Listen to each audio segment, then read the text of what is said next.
Hello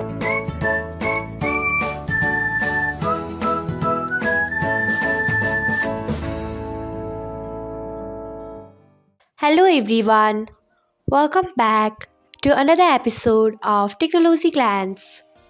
Today, in this video, I'm going to guide you through how you can get notified when someone posts on Pickzon. So, let's get started. Firstly, open Pickzon app in a device.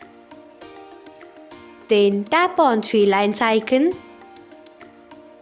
Next, tap on notifications setting. After that, you can see the option of post. Turn on it by tapping on it. So, this is how you can get notified when someone posts on Pickzon.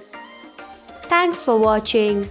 If you found this guide helpful, we would love it if you hit the thumbs up button below.